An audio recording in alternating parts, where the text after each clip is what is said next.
Checking out the Sportsline podcast on CHCH. I'm Bubba O'Neill. As you know, we love speaking to and uncovering amazing sports stories from Southern Ontario, and in particular, the Golden Horseshoe. And folks, there are so many. Today, a master of her sport on a national level, turning entrepreneur also on a national level. Well, it all began with a little soccer ball at a young age, and after becoming one of the proud graduates of White Oak Secondary in Oakville, this member of the Oakville Soccer Club took her talents to the Canadian women's national team, where she was a staple for over 2 decades. And during the 2012 Olympics in London, she scored one of the most significant goals in our country's history. Now retired, Diana Matheson is the founder of the Northern Super League to help secure the soccer dreams for Canadian women just like herself. Well, this is awesome. I mean, to have you, Diana, joining us here on the Sportsline podcast, I'm so honored. Thank you for joining us. Thanks for having me. I appreciate it. Well, I'm telling you, these are important and fun times for you. I have to ask a simple question. Is it an emotional time for you, or are you still in robot mode? That's a good question. I think the last 2 years just been living that entrepreneur lifestyle. So for those viewers out there that knows that life, I would say it's probably pretty similar. Lots of long days, lots of uncertainty. But fortunately, we're at the point in this project where we're 2 years in. We're getting closer and closer every day to kick off next April. We've got our 6 teams: Vancouver, Calgary, Ottawa, Toronto, Montreal, and Halifax. And there's just such a group of amazing people at the clubs and at the league that are building this thing that it feels different in that, you know, we know it's happening now, and we know we're going to have a great product on the field next year. So a little of both. I feel it, but robot mode, sprint mode until we kick off next year, and then very much looking forward to kicking that first ball in April of 2025.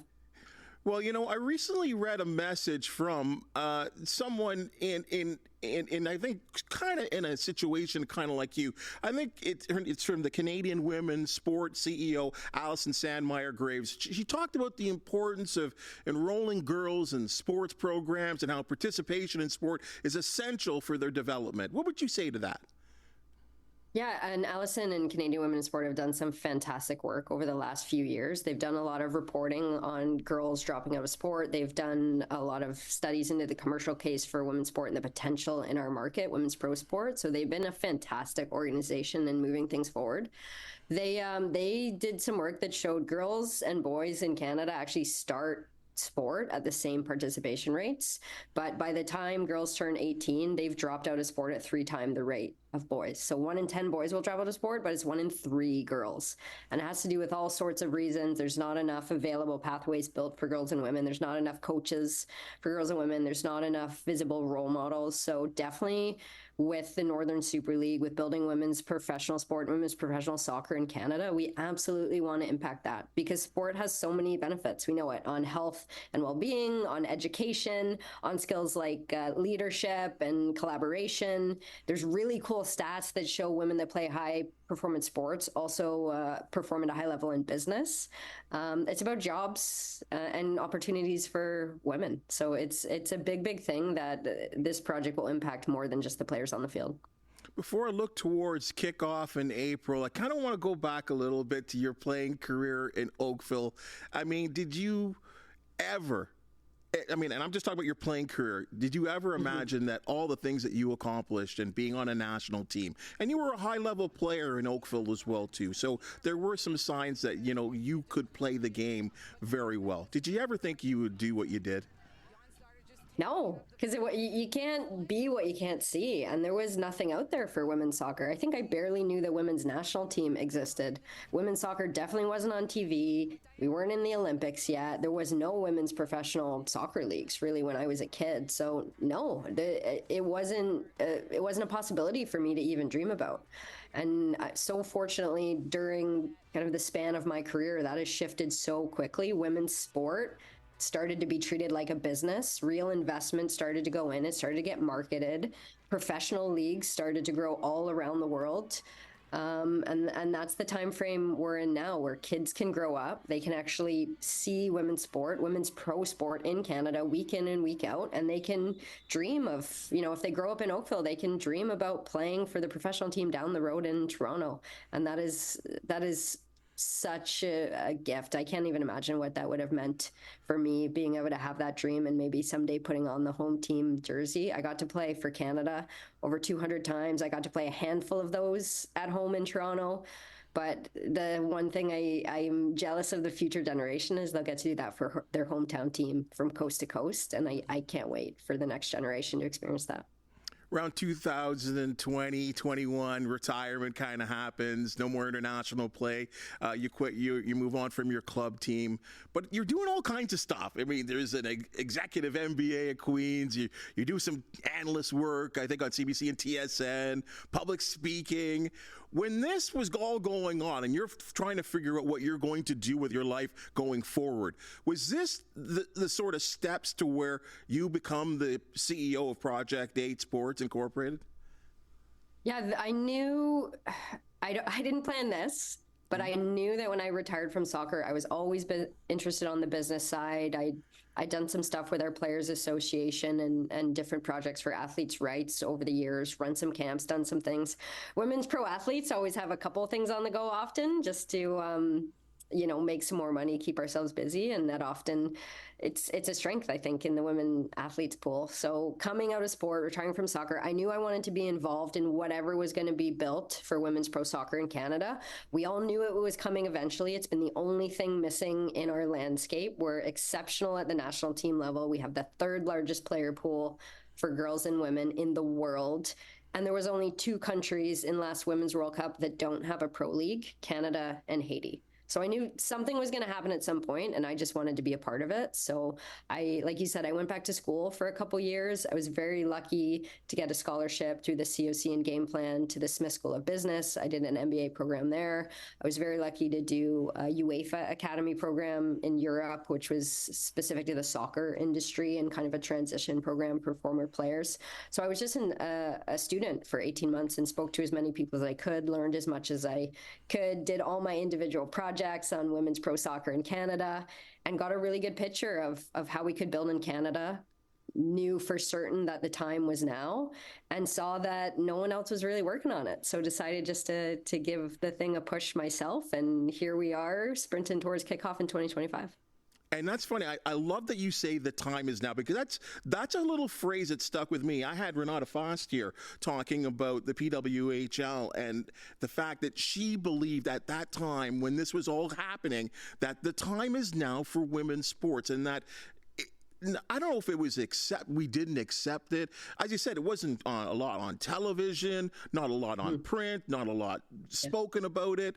But did you really believe, like, we got to take advantage of this right now?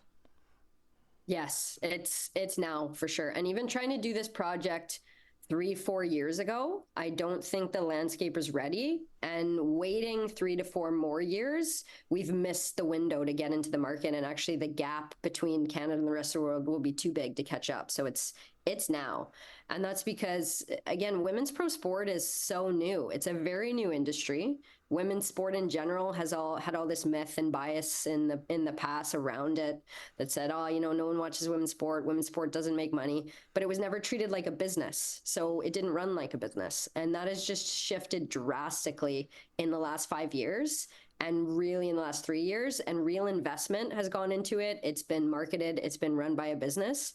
And what you've seen is all the numbers that are coming out of it say when you put money into it, when you make it visible to the market, people watch and people spend money. So women's pro sport is growing faster than men's pro sport right now. And for soccer, I mean, we're a global market and the growth potential is basically unlimited for women's soccer. And we're really good at women's soccer in Canada. So yeah, the time's now, because it's a brand new market, it's growing quickly, and we want to get in the market and compete before it's too late. And that's what we're doing.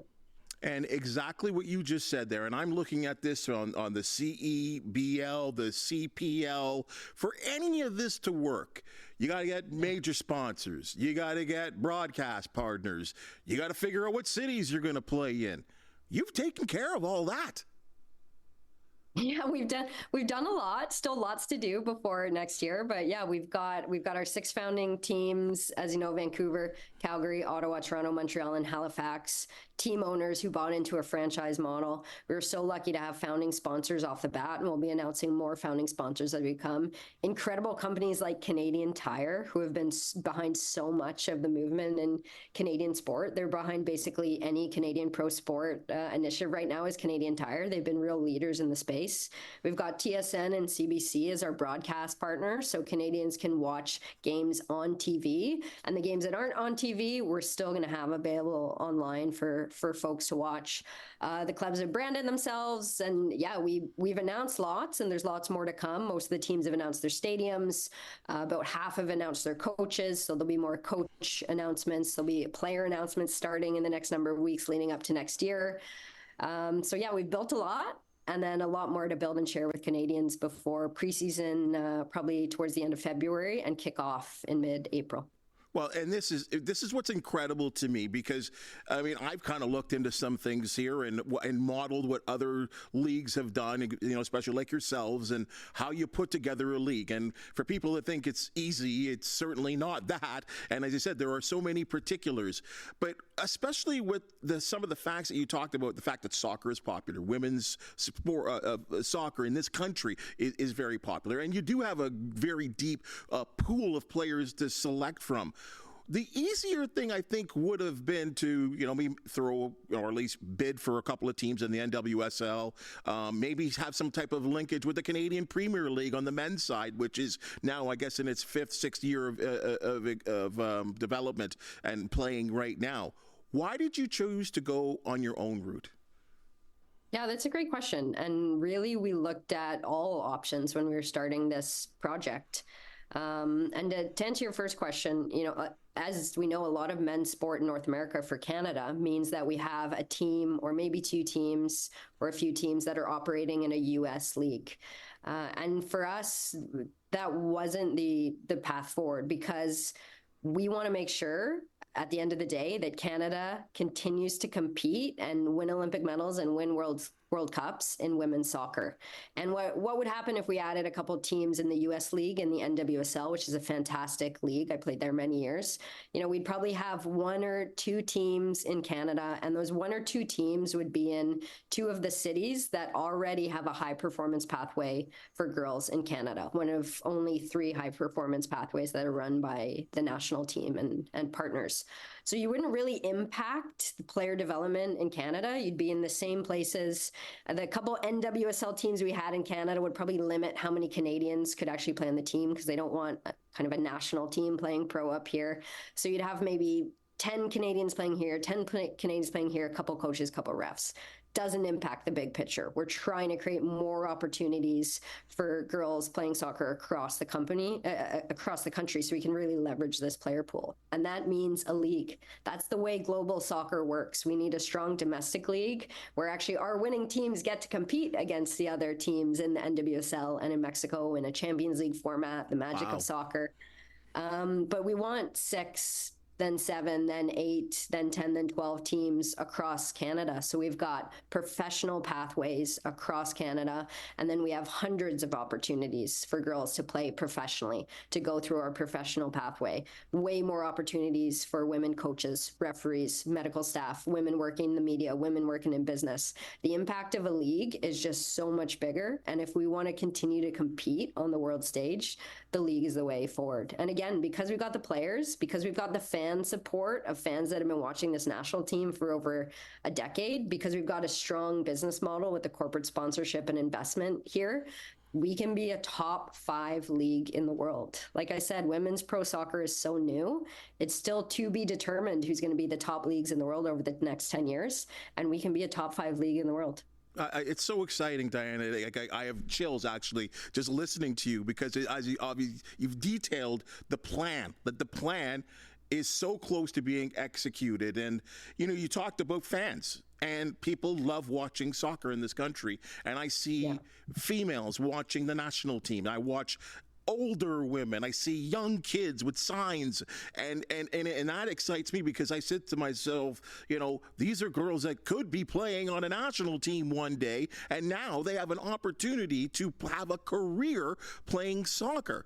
And for the first time, Canadians can now show their support and reserve their spot for the Northern Super League's inaugural season. How do they do so? Yeah, today's exciting because from the very beginning of this project, people have asked me, how can you help? And I finally have a good answer because as of today, Canadians can put a deposit down on season tickets for the inaugural season. So $50 deposit, go to nsl.ca/tickets. That's going to get you a first seat to select a season ticket when they're announced later in the fall. So jump on there. Click the club you want to support in this country, and that's Canadians' first opportunity to show their support and get first in line for being at our inaugural season next year. So nsl.ca/tickets, check it out. So exciting, Diana. And obviously, I got to say, from the Hamilton bias here, we need to get a team here in the Hammer as well, too. Great market. I'll tell you, a great market for soccer, and what a rivalry it will be with the QEW rivalry with the Toronto team. I wish you the best of luck. First of all, I appreciate you coming on the podcast and talking about it. I'm so excited for women's sports generally. And I've said this 1,000 times. I'll repeat it on this podcast, as I have a lot. If I had $10 million, I'd support it on women's sports, because I think there's so much growth and so much opportunity, and to see you succeeding and taking a leadership role in this as you have, because someone's got to do it. Can't all be followers. I'm so proud of what you're doing, and continue success. So we look forward to April kickoff. Thanks so much. Thanks for having me. Right on. Hey, folks, that's your Sportsline podcast for the day. And as you've just seen and heard, we love talking sports. If you do know of an athlete, team, or event to promote, the Sportsline podcast do want to hear from you. Please hit the thumbs up, like, and subscribe button. If you have something to say, please comment, because that's how we get better. The wonderful people that make the Sportsline podcast possible, thank you so very much. And we'll see you tomorrow.